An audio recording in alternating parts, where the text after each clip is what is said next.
Bienvenue à Sidi Bou Saïd. D'habitude, ce village blanc posé à flanc de colline est le passage obligé des touristes qui descendent des bateaux pour quelques heures.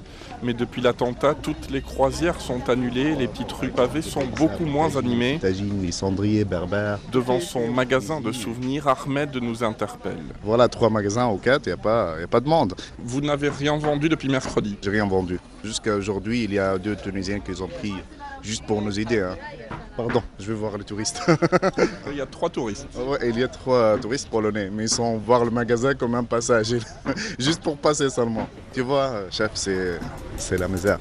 Et Ahmed et les autres commerçants risquent d'attendre longtemps puisque tous les organisateurs de croisières qui transportent 500 000 passagers chaque année ont suspendu leurs escales jusqu'à nouvel ordre. Du coup, Walid, qui travaille dans l'artisanat, jette l'éponge. J'ai décidé de partir, oui, de partir à l'étranger.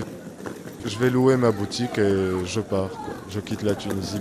Tout ça à cause de 2 terroristes. Voilà, 2 terroristes. Ils ont mis tout un pays hors jeu, quoi. Un peu plus haut dans le village, au-dessus de la mer, Hamdi arpente la terrasse du Café des Délices pour servir des limonades aux touristes. Ça fait 30 ans qu'il travaille ici et qu'il regarde au loin passer les bateaux de croisière. Depuis l'attentat, le café a perdu 75% de ses clients.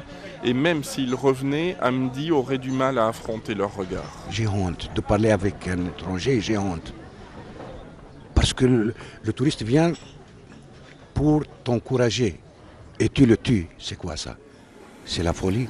Selon le ministère du Tourisme tunisien, la semaine qui a suivi l'attentat, il y a eu 3000 annulations seulement. Aucun moment de panique ou de psychose post-attentat. Donc, il faut dire que 80% du tourisme tunisien dépend des tours opérateurs qui, pour l'heure, malgré quelques excursions reportées, continuent de travailler normalement.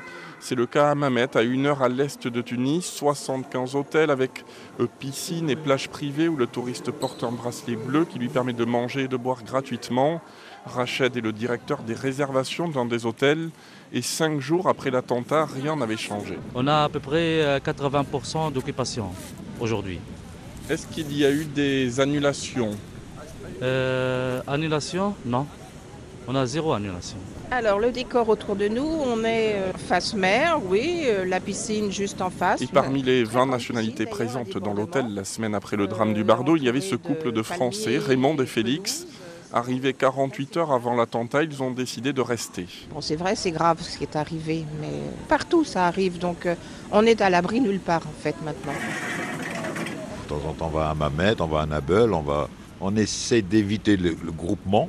On ne prend pas de car, on reste 2 ou 4 à la limite, on essaye de se fondre dans la masse. Il faut être solidaire, quoi, voilà. Combien de temps les Français comme Raymond et Félix vont profiter du soleil d'Hammamet? Selon les agences de voyage en France, depuis l'attentat du Bardo, les réservations pour la Tunisie depuis la France ont chuté de 60% par rapport à la même période en 2014. Le tourisme en Tunisie représente à lui seul 7% de la richesse nationale, un emploi sur 8. Et le problème, c'est que depuis la révolution de 2011, le tourisme a connu déjà une chute, avec une baisse de 12%. Abdou Belgat est consultant pour une grande société de tourisme. Et quand on lui demande si la crise après l'attentat de 2015 sera pire que la crise après 2011. Oui, pour moi concrètement, c'est du bon sens. Vous avez 15 jours de vacances. Attendez, 2 secondes, c'est à côté du Parlement. C'est dans un musée. Si on fait ça en plein cœur de la ville, je suis en droit quand même de me poser la question, est-ce que je ne prends pas de risque ou pas? Et pour lutter contre cette crise qui s'annonce, il n'y a pas de temps à perdre. Pour l'été prochain, les réservations se déroulent en ce moment. Du coup, il faut rassurer Selma Eloumi Reki, qui est la ministre du Tourisme. Nous allons tout faire pour sécuriser tous les sites touristiques. Donc il y aura une police spéciale. Ça existait, mais c'était vraiment embryonnaire. Là, ça va se développer. Et comme un symbole, spontanément sur les réseaux sociaux, un peu partout à travers le monde, les messages de soutien au tourisme tunisien se multiplient depuis l'attentat du Bardo. La phrase « Je serai en Tunisie cet été » a été partagée des dizaines de milliers de fois.